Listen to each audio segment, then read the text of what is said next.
First ever factory outlet Mukunda jewelleries Kukatpally Khammam Kothapet Somajiguda Hanumakonda and Suchitra. నమస్తే అమ్మా. నమస్తే. మాటే మంత్రం అంటారు కదమ్మా. ఈ నాలుకే అటు ఇటుగా ఆడిస్తాం కానీ దాని ద్వారానే అంత ఒక హాయ్ అన్నా హలో అన్నా ఏదైనా కూడా ఎవ్రీథింగ్ లైక్ ఈ సౌండే కదమ్మా. ఒక మాట జీవితాలనే మార్చేస్తుందన్న విషయం మనం అనాదిగా చూస్తూనే ఉన్నాం కూడా. సింపుల్గా ఎంతో కష్టపడి ఉద్యోగాలు చేసుకొని అవి వదిలేసి తనకంటూ ఒక పేరు ప్రఖ్యాతులను సంపాదించుకొని ఎవరైనా XYZ కి సంబంధించి అంత సామ్రాజ్యాన్ని సొంతంగా కాళ్ళ మీద నిలబెట్టుకొని ఒక్క లూజ్ టంగుతో ఒక్క వర్డ్తో వదిలేసుకున్నారు. మొత్తం వదిలేసుకోవాల్సి వచ్చింది. మళ్ళీ స్క్రాచ్ నుంచి జీవితాన్ని మొదలు పెట్టాల్సి వస్తుందేమో బహుశా మనం చెప్పలేం. ఎవ్రీథింగ్ డిపెండ్స్ అపాన్ మాటలు. చాలా మంది మాటల గురించి ఎన్నో విషయాలు చెప్పారు కానీ ఇలాంటివి మనం చూస్తూనే ఉన్నాం. అసలు సింపుల్గా కొలాప్స్ అయిపోయింది లైఫ్ అనే చెప్పాలి. జస్ట్ ఒక్క మాట వల్ల.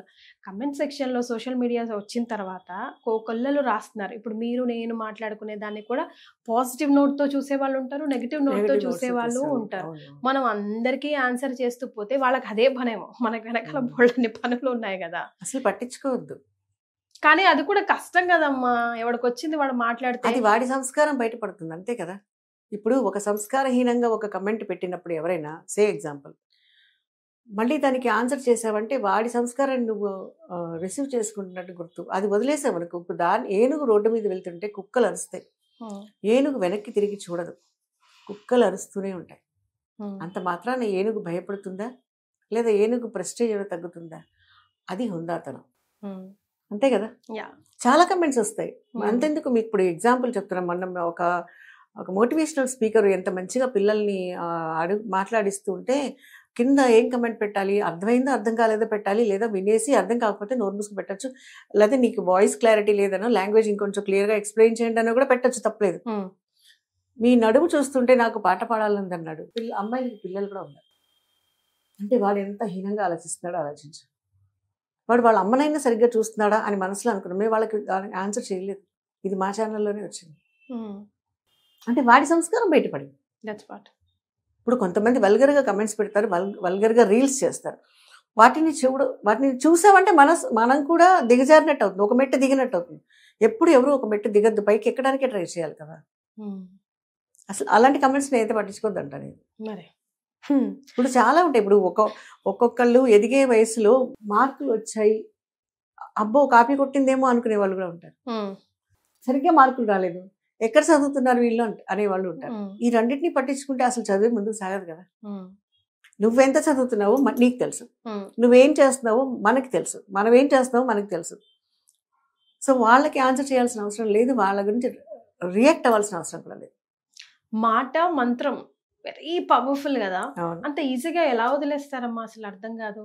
అసలు అంత రెండు వైపులా నువ్వు వల్గర్తో సమాధానమే ఇస్తే నీకేంటి డిఫరెన్స్?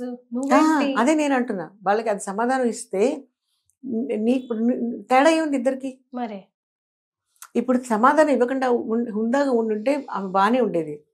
ఇచ్చింది కాబట్టి దిగజారాల్సి వచ్చింది. అంటే మాటకి మాట తెగులు అంటారు. ఒక మాట నువ్వు మాట్లాడితే రెండు మాటలు ఎదురుకుండా వాడు మాట్లాడే అవకాశం ఇస్తారు. అసలు నువ్వు మౌనం చాలా వాటికి ఆయుధం తెలుసా. కొన్నిటికి సమాధానమే చెప్పకపోతే ఎంతసేపు ఏం మాట్లాడతారు, ఎంతసేపు ఎన్ని కమెంట్స్ పెడతారు, ఎంతసేపు ఏమరుస్తారు, సైలెంట్ అయిపోతారు వాళ్ళు. కాకపోతే దాన్ని భరించడానికి కొంచెం ఓర్పు సహనం అన్నది చాలా అవసరం. ఇప్పుడు జీవిత పోరాటాల్లో ఓర్పు సహనాలు ఏందో ఎక్కడ ఒక అడుగు కూడా ముందు వేయలేము, అవునా. ఇప్పుడు పని అవ్వలేదు అంటే అబ్బా టైం అయిపోతుంది అనుకుంటే పని అవ్వదు తొందరగా, ఆఫీస్ టైం అయిపోతుంది కానీ ఆఫీస్ టైం అవుతుంది కానీ ఇంట్లో పని అవ్వదు. అదే ఒక సెకండ్ కొంచెం పేషెన్స్గా చేసుకుంటే ఇంట్లో పని అవుతుంది, ఆఫీస్కి టైం ప్రకారం వెళ్ళిపోగలం కదా. ఈ సహనం అన్నది పాటించకపోతే జనాలు చాలా రిస్క్లో పడిపోతారు. అంటే ఒక మాట, ఒక దాని పేరేంటి, ఒక వ్యవహారం, లేదా వాళ్ళు చేసిన ఒక వల్గర్ పని మహాసామ్రాజ్యాలే కూలిపోయాయి. ఆఫ్టర్ ఆల్ మిగిలిన వాళ్ళు ఎంత మరి మహాసామ్రాజ్యాలే కూలిపోయినాయి. చేసిన ఒక తప్పు వల్ల మన చరిత్రలో చదువుకుంటే గొప్ప గొప్ప సామ్రాజ్యాలు, కొన్ని సంవత్సరాలు కూడబెట్టిన సామ్రాజ్యాలు కూలిపోయినాయి.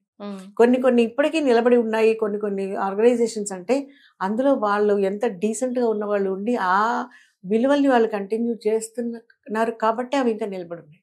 కానీ విల్ పవర్ కూడా మనలో ఉండాలమ్మా. తీసుకొని సైలెంట్గా గ్రేస్ఫుల్గా తీసుకొని రెసిప్రొకేట్ చేయకుండా అట్లా మెయింటైన్ చేయాలన్నా కూడా మనకెంతో ఆపోజిట్ పర్సన్ కి కూడా గట్స్ ఉండాలి కదా. ఉండాలి. అదే అంటున్నా. అదే భరించమంటున్నాను.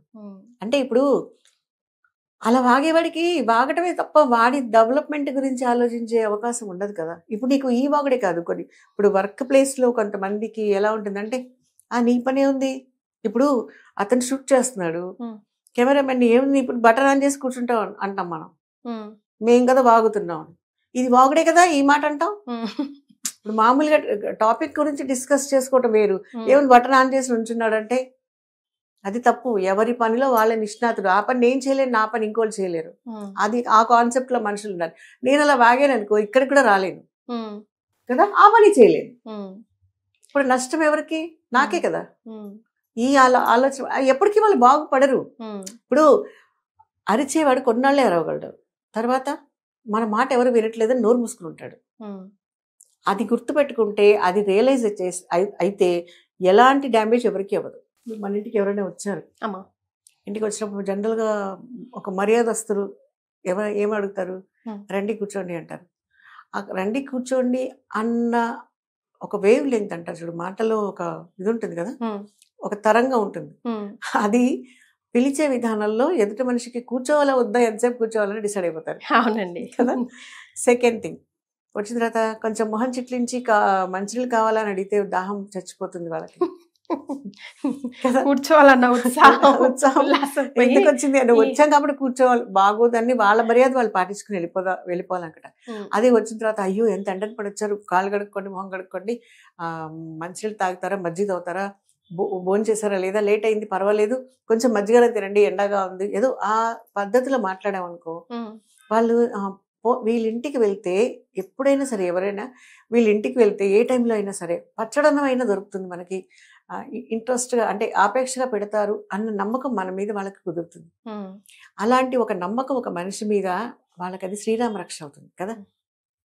ఇప్పుడు కూరగాయలు అమ్ముకునే వాళ్ళని చూద్దాం. రెగ్యులర్గా మంచి చెడ్డ ఆలోచిస్తూ ఎవరిని ఎవరు మోసం చేయకుండా కూరలు కొనుక్కుని వెళ్ళిపోయేటప్పుడు ఎప్పుడన్నా ఒక రోజు ఏమో ఎంత ఎండలో నుంచినో పక్కకు కూర్చోపోయావా అని అన్నాం అనుకో, వాటి ఎంత ఆనందపడతారు వాళ్ళు. అదే ఏంటి ఎంతసేపు నుంచున్నాను, నువ్వు సరిగ్గా చూస్తున్నావా లేదా, అక్కడైతే 40 రూపాయలే, మాల్కి వెళ్తే నోరు మూసుకుని కొనుక్కుని స్కాన్ చేసి పేమెంట్ చేసేస్తారు కదా. మరి పాపం వాళ్ళు బుట్టలో వేసుకుని వచ్చి అమ్మే ఎండల్లో కూర్చునే వాళ్ళకి ఎంతసేపు ఇది. అక్కడ నువ్వు మాట్లాడే మాట రేపు వాడు కిలోకి కిలోంబో తూసి ఇచ్చేయచ్చు, లేదా డబ్బులు చిల్లర లేవు అంటే రేపు తెచ్చియండి అంటారు కదా. అది మనిషి మనం కొంచెం స్వీట్ గా మాట్లాడితే ఇంకో 2 ఎక్స్ట్రా కూడా ఏంటి బాగున్నారు, పిల్లలు ఏం చదువుతున్నారు అని బస్ జస్ట్. ఇప్పుడు మనం వచ్చినప్పుడు కూడా ఆటో అబ్బాయిని ఏ టైంలో పడితే ఆ టైంలో మనం బుక్ చేసుకున్నప్పుడు క్యాబ్ డ్రైవర్స్ వచ్చినప్పుడు నాకే ఒక్కోసారి అనిపిస్తుంది, మీకు లంచ్ చేయడానికి టైం ఉంటుందా అన్నాను. అబ్బాయి కళ్ళలో నీళ్ళు పెట్టుకున్నంత పని చేశాడు. అంటే కుదరదు మేడం, బుక్ అయిపోతే వెళ్ళిపోవాల్సి అనిపిస్తుంది కదా అన్నాడు. ట్రాఫిక్లో కూల్గా వచ్చాడు. ఇప్పుడు వాడి బాధ వాడిదే కదా, డబ్బులు కోసం ఎవరి ఆరాటం ఒక మాటలో. అంటే చూడు, ఇక్కడ వాళ్ళు ఏం చుట్టం కాదు, ఒక చిన్న మాట, పిల్లలు చదువుకుంటున్నారా, ఇలాంటి ఒక చిన్న మాట ఎవరినైనా అది అడిగేది ఎలాంటిదంటే ఎదుటి మనిషిని ఇబ్బంది పెట్టకుండా వాడి కష్టాన్ని తెలుసుకునేలాగా. మనం ఆర్చన తీర్చకపోయినా పర్వాలేదు కానీ వాడిని క్రిటిసైజ్ చేయకూడదు కదా. షేరింగ్ అంటే వస్తువులే కాదు, మాటలు కూడా. ఒక్కొక్కసారి మీకెందుకు పర్వాలేదు, మీరు వెళ్ళండి, ఇక్కడ బలానా జాగాన ఖాళీగా ఉందట కంపెనీలో అన్నది ఒక మాట మాత్రమే, ఉద్యోగం ఇప్పించట్లా. ఇక్కడ చాలా మంది నేను చూసాను, just they will give the reference, not the recommendation. ఆ recommendation is very important for the needy person కదా. జాబ్కి వెళ్ళేటప్పుడు ఎంత ఉపయోగం వాడికి జీవితంలో, ఎలా అంటే ఎప్పటికీ మర్చిపోలేడు. అత్యవసర పరిస్థితుల్లో వాడికి అన్నం పెట్టే స్థాయికి మనం వాళ్ళ దృష్టిలో ఎంత గొప్పగా అయిపోతాము. ఇప్పుడు ఉద్యోగం ఇప్పించట్లా, నేను చెప్పేది we are doing just only reference, ఇక్కడ ఉద్యోగం ఉంది వెళ్ళండి అని రికమెండ్ చేయట్లేదు. నేనైతే ముందే చెప్పేస్తాను, నేను రికమెండ్ చేయను. నీ వరకు వాళ్ళకి నచ్చితే నువ్వు ఉంటావు, వాళ్ళకి వాళ్ళు ఇచ్చే ప్రెషర్ నీకు నచ్చితే నువ్వు ఉంటావు. ఇప్పుడు ఈ పికిల్ సమయ అలేఖ్య విషయంలో కూడా చాలా కష్టపడి, అదేం ఓవర్ నైట్ చేసింది కాదు కదమ్మా. ఎవ్రీథింగ్, ప్రతిదీ స్క్రాచ్ నుంచి ప్రతిదీ తను క్రియేట్ చేసుకొని ఆలోచించి డిఫరెంట్ గా ఎలా ఉండాలి, ఏది ఉండాలి, అది ఉండాలని అన్ని ప్లాన్ చేసుకొని ఇన్ని కోట్లు టర్న్ ఓవర్ చేసిన తర్వాత కూడా జస్ట్ ఆ ఫ్లూక్ వర్డ్స్ వల్ల ఎవ్రీథింగ్ గాట్ కొలాప్స్. మళ్ళీ తనకి maybe షిల్ kick back, but it again takes time. చాలా టైం పడుతుంది కదా. టైం పట్టడానికి, ఒక బిజినెస్ కొలాప్స్ అయిపోతే, లాస్ అయితే, వరదలో మునిగిపోతే మళ్ళీ మొదలు పెట్టడం వేరు, ఒక మాట వల్ల నాశనం అయిపోయింది అంటే ఇక్కడ ఆ అమ్మాయి వ్యక్తిత్వం నాశనం అయిపోయిన తర్వాత మళ్ళీ మొదలెట్టాలంటే అది చాలా కష్టమైన కష్టం. పని. ఇప్పుడు అదే వేరి పురుగు చేరి వృక్షంపు చెరుచు, చీడ పురుగు చేరి చెట్టు చెరుచు, ఈ రెండు చేరి చెట్టు పడిపోతే మళ్ళీ ఎలా పైకి వస్తుంది? కొట్టి పారేస్తే మళ్ళీ మాను కూడా చిగురిస్తుంది కదా, రాలిపోయిన ఆకులు మళ్ళీ చిగురిస్తాయి. కానీ అందుకే మాట దాటితే, మాట వదిలితే తీసుకోవడం కష్టం. తనువున విరిగిన అలుగులు మనమున బుత్సంగ వచ్చు, అతిరిష్టురతన్ మనమున నాటిన మాటలు విని వెన్ని ఉపాయములు వెడలుని అదిప అంటాడు. మాట జారితే ఆ మాటలు వెనక్కి తీసుకోవాలి. మాటల వల్ల గుచ్చుకున్నది చాలా కష్టం. మాటలు పెట్టిన ఇబ్బంది అది ఎప్పటికీ ఆ గాయం మానది ఎవరికైనా. ఆ మనిషిని తలుచుకున్నప్పుడల్లా ఆ గాయమే గుర్తుకొస్తుంది. Right. Thank you so much అమ్మా. ధన్యవాదాలు. ధన్యవాదాలు.